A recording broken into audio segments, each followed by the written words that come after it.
Hello everyone, it is Christine here and I am going to do some dyeing of wool with you today using Inktense Blocks. So Inktense are an ink-based block. Once they are fully activated with water and then dried, you can also heat set it. It becomes permanent, which is really fantastic for using on fabrics and fibres. So I've got a previous video showing how I use Inktense on threads, and today I wanted to use it to see how it goes dyeing some $1 mixed bag of yarns that I got at the op shop up here in Alpine, Victoria. So these are some that I just did as a little test run. I wanted to create some colours that might be good to use on my burgundy treasure hunt quilt family heirloom quilt piece. So I've made sort of some greens and some a nice sort of neutral. It almost gets a sort of a tea dyed effect. So this was with browny yellows with greens, and then these were some of the burgundy through to sort of more pinky tones. So I'll show you how I wind just the random balls of thread. Now I think this thread is probably a mix of wool and polyesters. There were 4 different yarns in the bag. They're nice thin ones that are good for using for stitching, and I like that this one's got a nice bubbly texture, so that's what I used for 3 of them.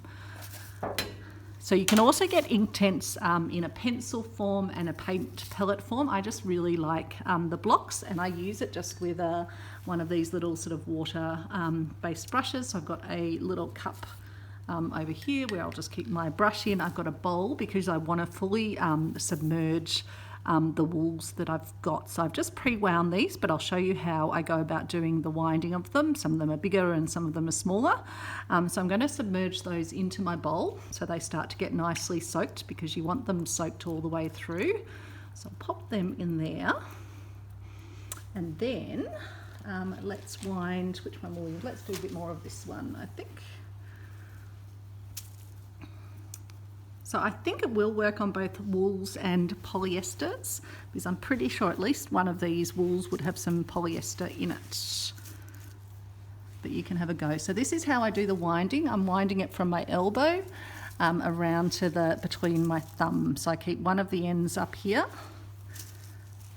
And you can sort of, depending how much you want, you can do as many wraps as you want. So I'm just winding from my elbow and around. So that's probably enough. So I'll just bring it a bit further round. I'll then just snip the end, put the wool out of the way, and then what you do is I put it over my finger on one end, and you can then wind in the opposite direction. So you're wanting to build up a nice sort of twist. So I'm winding this way clockwise and this way anti-clockwise. I think I've got that right. So essentially you want it to get nice so that it gets enough tension that when you bring the 2 ends together, I've wound it so much I can barely get it off my finger, it will twist up into a beautiful little skein, and then I pop one end through the other end. That one I could have probably done slightly neater, but you get the idea. So I'm going to pop that one into the water as well. Give these a good, I'll give them a bit of a squeeze, just so they really kind of absorb the water properly. And then I probably don't want, I probably want a bit of water on them, I think, when I add the colours. So I think I'll do this as a 2-part video. I'll get these dry ones out of the way. Now let me sit down, let me check that I've got these where the camera will be able to see them. So I can probably actually bring you down. Actually, no, I'll leave you up so you can see the colours that I am adding. So I haven't done a bluey one yet, so we might do a bit of a mixed blue. And I might vary up the colours on these a bit more. So I'm just picking up some of my Inktense over here.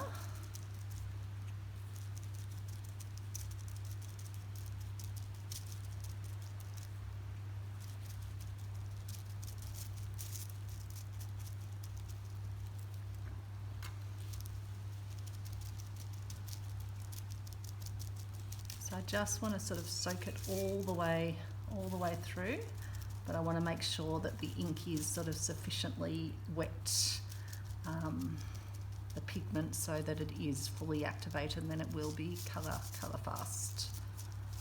So I might just soak up that little bit down here. I've also got some cut-offs of lace that I thought I might use to soak up some of the colours as well. It's probably a little bit too similar in colour, but we'll see how it goes. A bit more water, so I'm just picking up some water with this brush. I give it a squeeze. I don't know if you can see all the, no, you probably can't see all the way, so this brush picks up water inside of it, and then I'm just swooshing that on just to keep it sort of distributing the colour through. I like that I can just use the Inktense just by adding the brush, picking up some colour. I don't even have to mix it in the pan for this application. Let's go down and get a bit more purple. Oh, that's a beautiful, almost indigo sort of colour. So you can obviously do this all one colour if that's what the effect you want, but I think it's fun to make your own variegated yarns as well.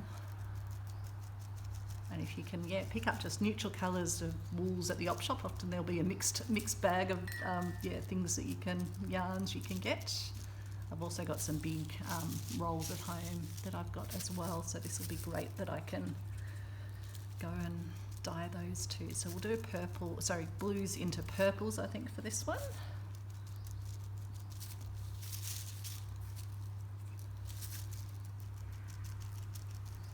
We went out to Harrietsville on the river this morning.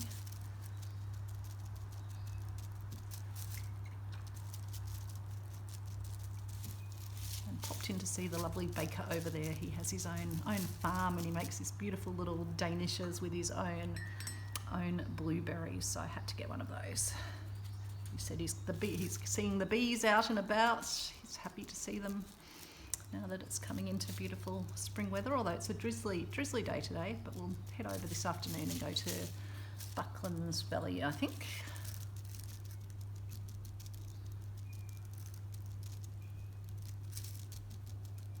And so the colour will lighten up a bit once these dry, so just sort of keep that in mind. Come down to this sort of pinky colour.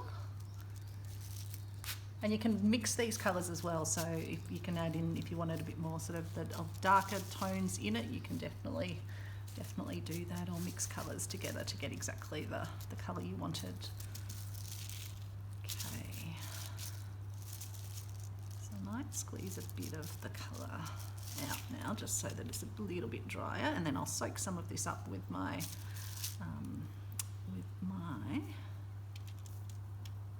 pop this to the side, and I'll get a bit of my lacy scrap to soak it up. I'll do this end with this, and then that way I'm going to get some lovely rainbow coloured lace offcuts. So this is what I was using on my treasure hunt quilt.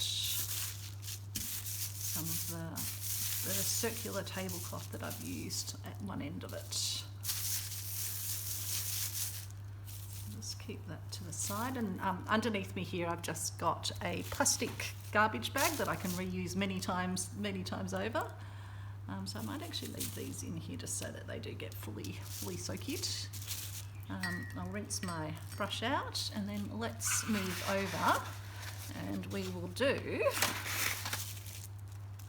let's do some yellows. This one's almost a greeny yellow, I think. Oh no, it's a yellow. There's one in here that has a bit more of a greeny tone to it. So it's just great to have these on hand. They make a great little gift as well if you've got a stitchy friend. Just make sure you do, fully activate the pigment with the water, because that way it will make it permanent. And you can kind of tell when the pigment's not fully activated. It looks a little bit more sort of powdery on the piece. So there's not that much difference in colour between those two. So what I might do is mix in a bit more of this orangey one up here, just so we get a bit more of that variegation effect. I'll just check I'm still within camera, and I am, the camera is the right way round. My stand's quite high up so that you can see the full surface. And then we'll jump down to this orange.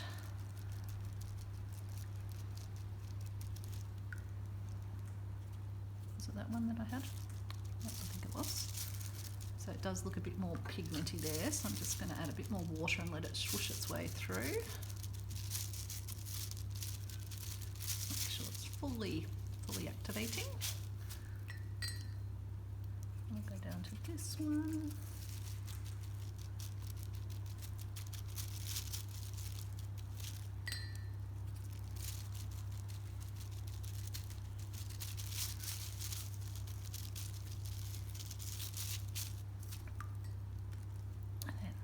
To this sort of more browny orange down this end, almost a bit of an ochre colour like some of our desert areas. The red earth, not quite red earth though, but it is that ochre colour.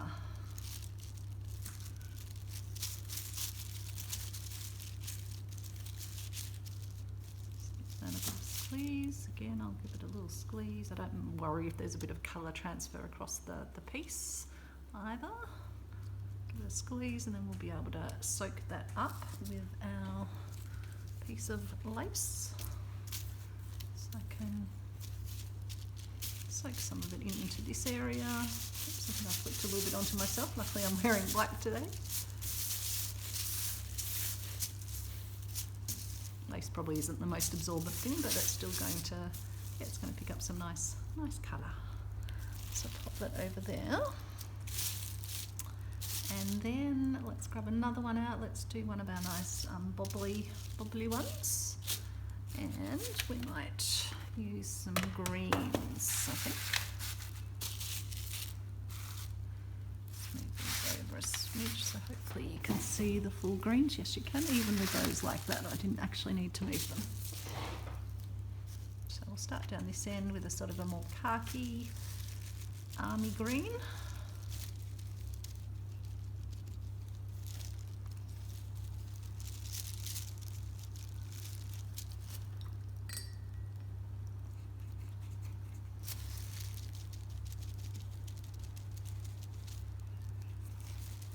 And yeah, you can kind of blend them up into each other as well.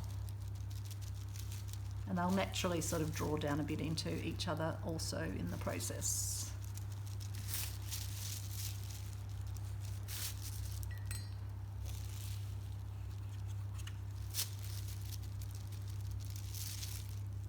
It's an even darker green.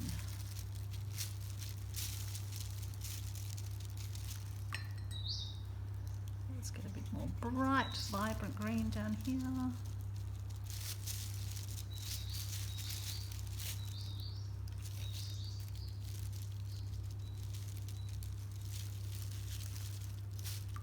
I feel like I want a bit of bright green down the very end.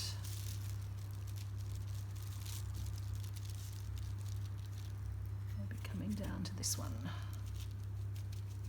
which almost has a bit of bluiness to it as well down there. And then let's give it a good old squeezeroo. It just helps it not to kind of bleed into each other over there. And then I'll just pick up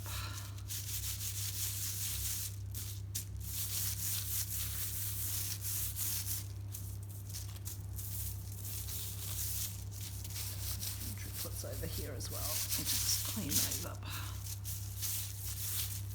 Just keep this here, I think, now that it's getting a bit damper. Okay, let's, don't actually have that many that are in sort of grey tones in my stitch kit, so let's do a bit of a, let's do a dramatic grey into black. I think I'll probably squeeze this one out too much, it's not moist enough.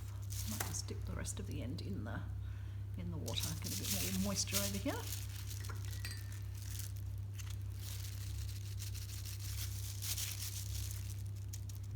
Again, it won't come out so dark once it's actually dry. It'll come out a nice grey, I think.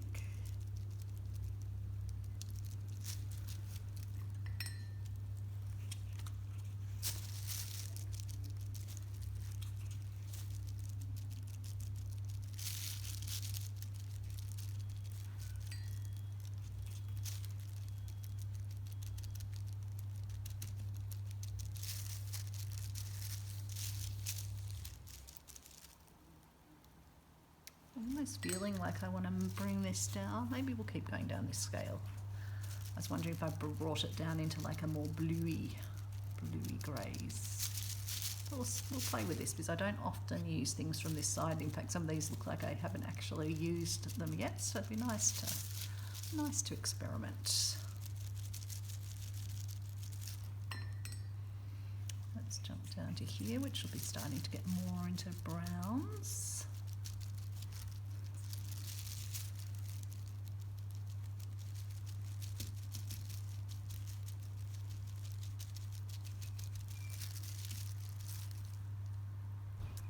Down to this one that is definitely a browny red, actually.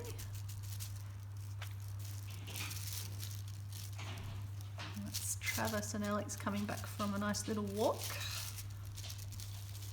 So for those dogs out there listening for Travis's tippy taps, you'll hear him soon. He's getting a nice little, he always gets a little snack at the end of his walk. He demands one. You would think a walk's enough of a reward, but no, needs a snack. So just adding a bit of the darker one back up here. And I'll just blend it down a little bit. And we'll give this a bit of a squeeze. I was wondering if I wanted this colour on the lace, but let's pop it on because you never know when you want a bit that looks like almost tea dyed or something. And it just mixes with the other colours. Once it dries, you can actually layer up and it won't mix them up. That's Travis having a drink, in case you thought my water was leaking or something. So yeah, just giving it some interesting colour on the lace. We'll clean our brush off. We'll grab another one out and let's do some, clean up the water over there. Let's do some greens, I think. Well, we had done some greens, but let's play from this end, which is almost a yellowy. Had I done those? I think I'd actually done that one, so let me just put that, I'll just put that on my lace. I've already done that sort of more khaki green, haven't I?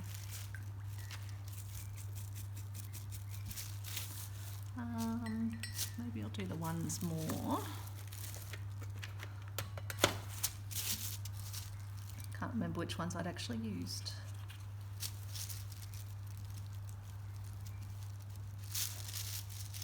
Do a bit more colour variation on this one, I think. Take them from all different spots of the palette.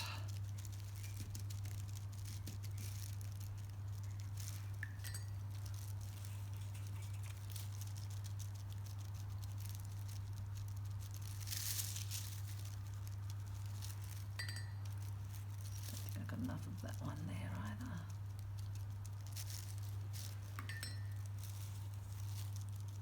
It's worth kind of turning them over as you go just to make sure you're getting enough colour on them. Let's then put a nice orangey one on.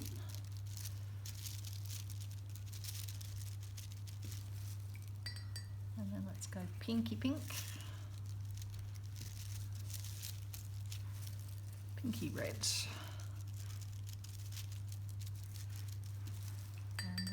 Jump over to blue.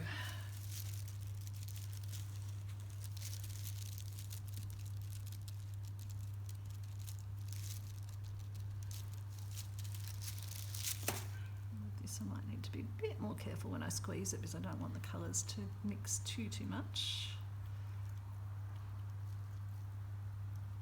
They've made a more browny colour when they've squeezed out, but it's okay.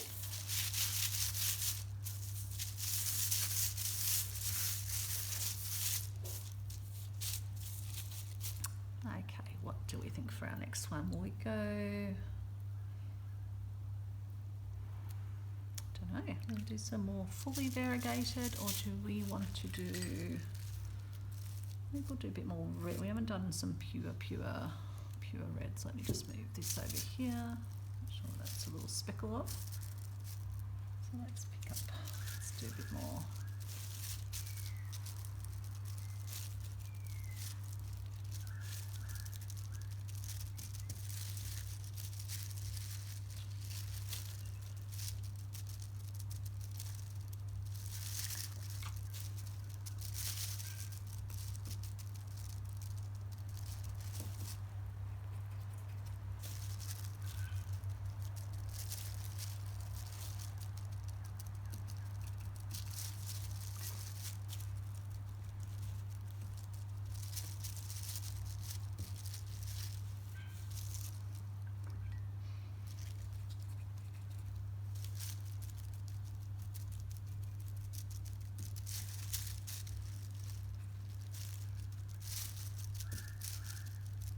I just went into my own little relaxed world and stopped talking.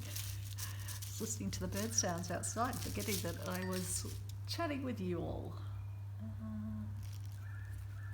I use that one. Sometimes they dry so quickly that when you've wiped water over them, they dry out very, very quickly, and you can't see what you were using.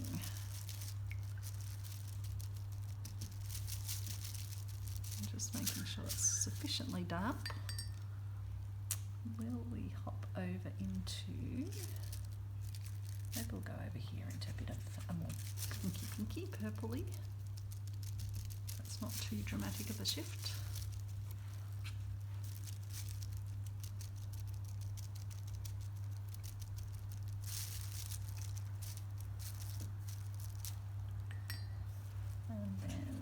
This one. Some of them look quite different in the pan than when they're actually wetted down. And then, as I say, they'll dry a bit lighter in the process as well.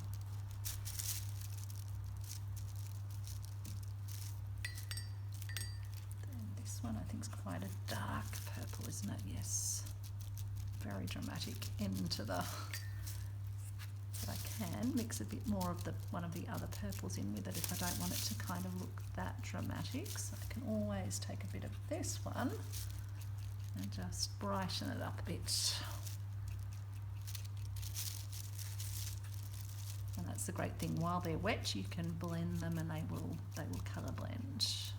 But then once they're dry, if they've been fully activated in the original application process, you can layer them up and they won't mix.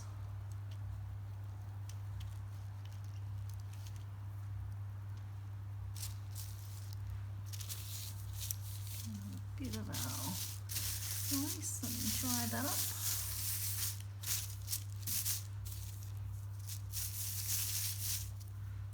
And then we'll do another one.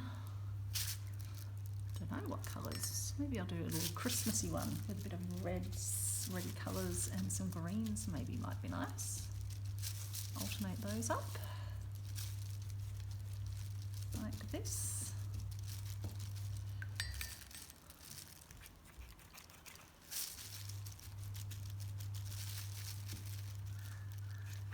Reminds me of like a toffee apple lolly.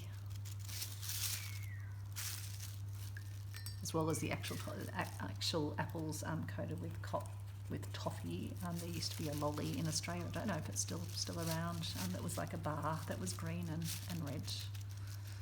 Could easily pull your teeth out with that. As you can see, it's sort of going all the way down with catching the colours a little bit because it is quite damp.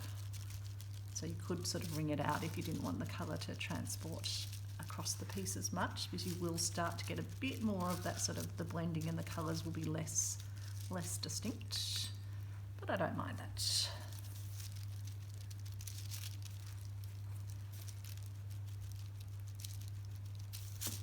give it a little ring and then I might just apply a bit more colour to it.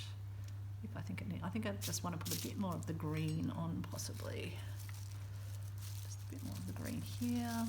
I will need to apply a bit of water to that though, because it is looking pigmenty on there. And then a bit of green over here. Which one do I want to use? Maybe this darker one. I think I want a bit more brightness, so I might bring some of the brighter in as well.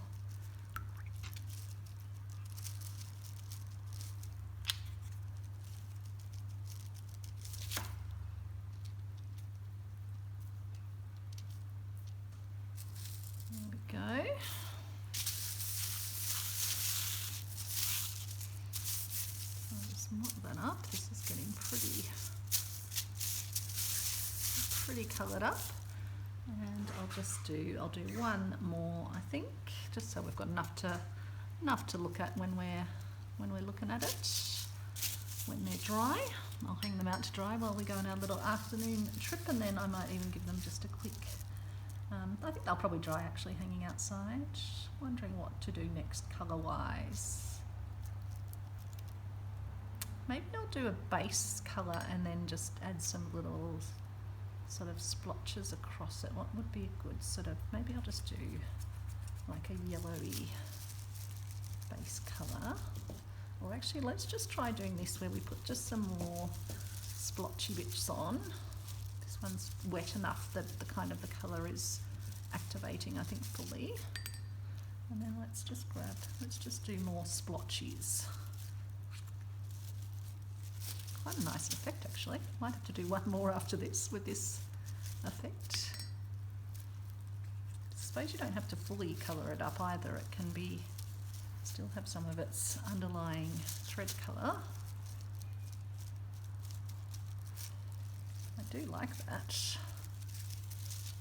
And then let's get some blue. This is a bluey green.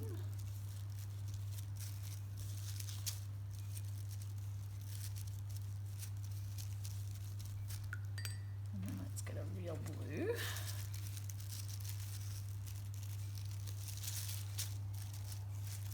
And then I think we need some green, don't we? Let's go to my go-to green, the nice vibrant green.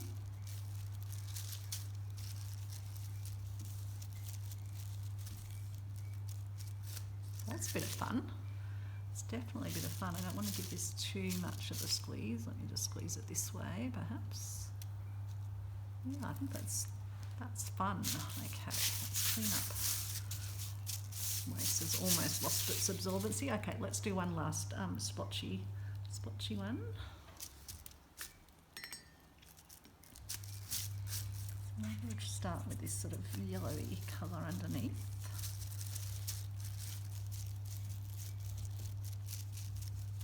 Might just get a bit more water on it actually, just to make it easier to do the splotching. And let's take a bit of that one, that green.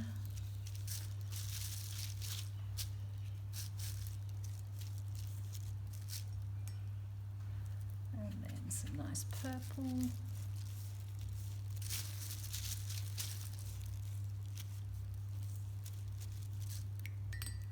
And then pink.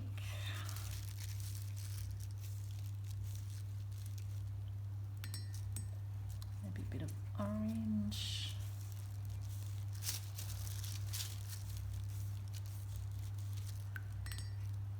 Some blue.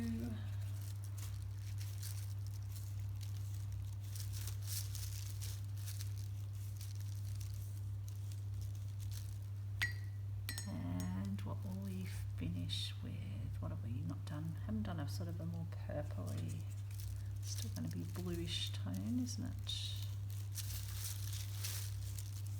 And probably a bit of pink. We haven't really got a pinky reddy colour, so let's put a bit of maybe red on.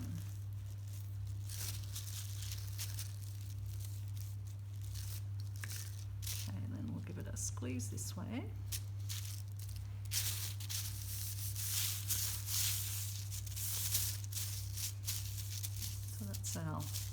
That's our piece of lacy rag, which is more just, it's actually got some nice colours for my burgundy bonheur piece, I think, actually, to use as a bit of a tea-dyed, well, not tea-dyed, ink-dyed lace.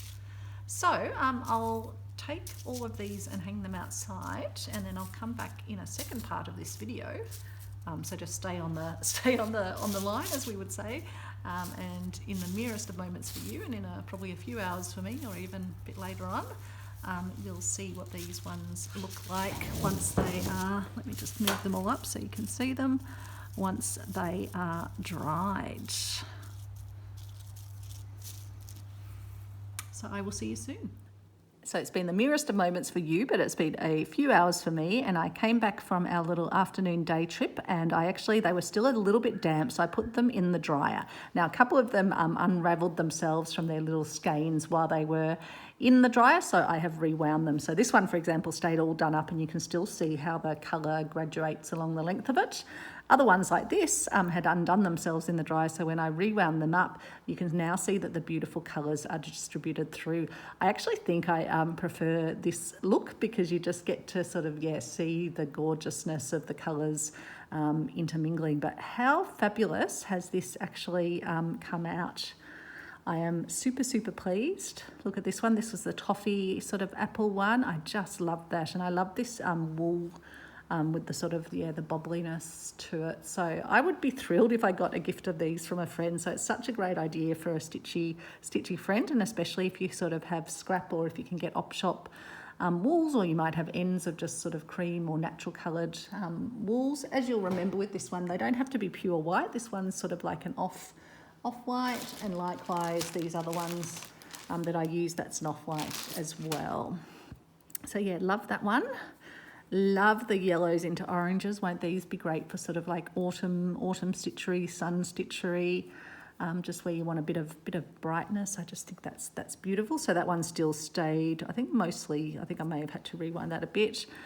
Even the grey blacky ones, which didn't look that fancy when I was actually doing them. A couple of the bits you can see the Inktense hasn't fully permeated, but I don't even mind those little specks of, sort of white or off-white. I just love the pinky and the grey together. I think it's really beautiful.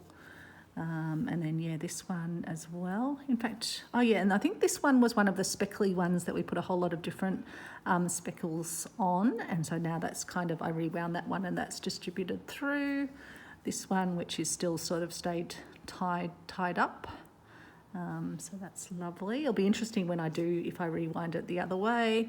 This one I had to rewind, and you can see this was another one that I think we did our little, did we do speckles or did we do sections on this one? I can't remember. I think this might have been just a, sections one, but again, rewound it, and it's got the beautiful colours through. This was one that we did little dobbles on, and it stayed in its wound up state, so it's still got those little bobbles. But it'll be interesting when when I wind it, if I wind it in the other direction, what it ends up looking like. And then the greens, again, this stayed done up, so you can sort of see how the colours are going through the sections. So I hope that's given you a bit of a feel for what you can achieve with Inktense if you have Inktense blocks. You could use other paints. You just need to be aware of whether you're going to be washing and whether they'd leave any residue on the fabrics. But seeing I've got these Inktense, I want to make really good use out of them, and I'm just so happy that I've got a beautiful stash of lovely wools to play with now, plus the ones that I had dyed earlier. So I've still got a lot left in that $1 bag of wools from the op shop, so this is a very great bundle of, great value bundle of stitching goodness. So thanks so much for watching. Let me know in the comments if you're going to give it a go. Let me know if you have actually used Inktense before to dye things. I think the key thing is to make sure that you fully activate the Inktense with water, so that it does actually then become colour proof. So I'll leave you with that, and hope to see you back on my channel in the future. If you haven't subscribed and you'd like to stay up to date with lots of wonderful stitching and other crafting and ideas to save money, I've got a few other good videos coming up on that as well. Hit the subscribe if you are so inclined. And as always, thank you for those that leave comments. Thank you for those that leave likes. Really appreciate it. Bye, everyone.